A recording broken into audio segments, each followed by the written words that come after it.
So, Solo, a Star Wars story, bombed in theaters.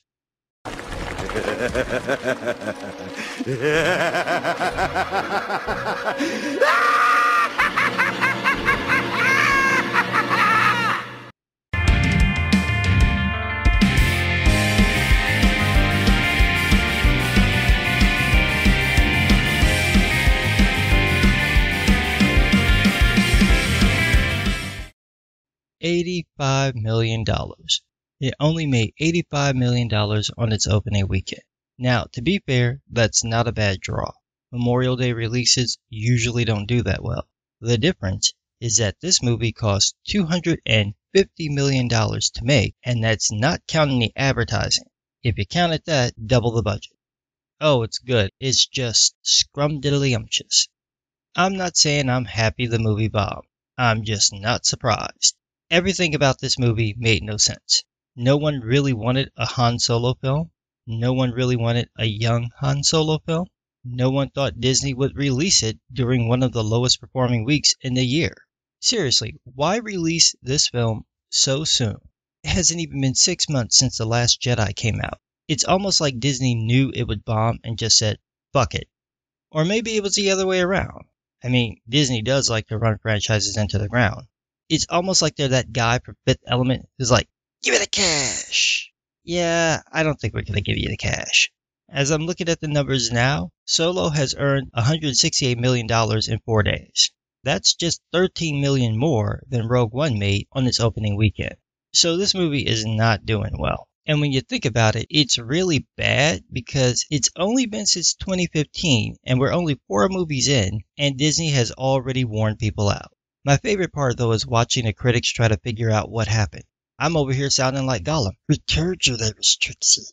We told you there was Force. What did you think would happen? Kathleen Kennedy and Disney literally told people from day one that they would put out a Star Wars movie or a dozen every year. Did you think it was a bluff? One of these movies was bound to underperform, and it makes sense that it was Solo.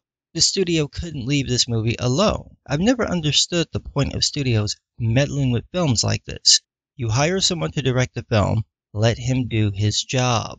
You asked him to work on the film. He didn't come to you. Let him do what you asked him to do. No, that makes too much sense. Instead, let's send him notes and memos and just fuck up his flow until he quits or we fire him.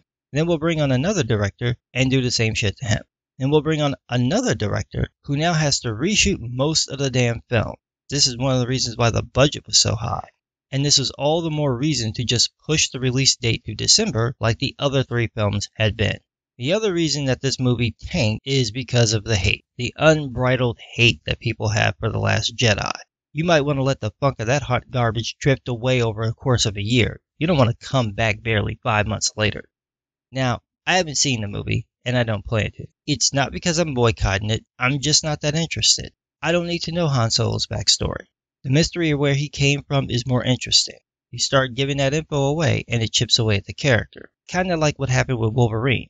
Origin was a great story that should have never been told. I think the same thing is going to happen with the Boba Fett movie. He's a bounty hunter with a cool suit. Can't he just be that? And it is truly amazing that they're only 4 films in, and they've already ruined the franchise. And the irony is, this is the same studio that is milking the Marvel movies for all they're worth, and they're making $1 billion every go. And I think part of the reason the Marvel films work is because they have somebody in charge leading that. That's not happening with Star Wars.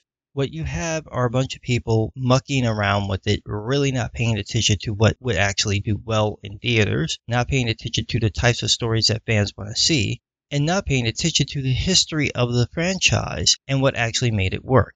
They think dropping a name on the film is going to do it, when really Star Wars has always been about character, not just flashy special effects. So we'll have to see what comes of this.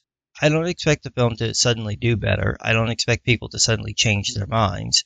Everything that I've heard, the reviews that I've read, have said that the movie is at best okay, not really worth my time. And I think a lot of other people made that decision, setting aside the fact that Memorial Day weekend movies usually don't do that well. Maybe these guys should have paid attention to what George Lucas was doing. There's a logic in waiting every 2 to 3 years to release a film. It gives you time to really sit there and develop the concept, to work out some of the issues with the films, and more importantly, it gives you a nice buffer so that if something isn't working, you can fix it. Or you can be like Disney and put out a movie and then watch it bomb. But what do I know? I'm just some guy.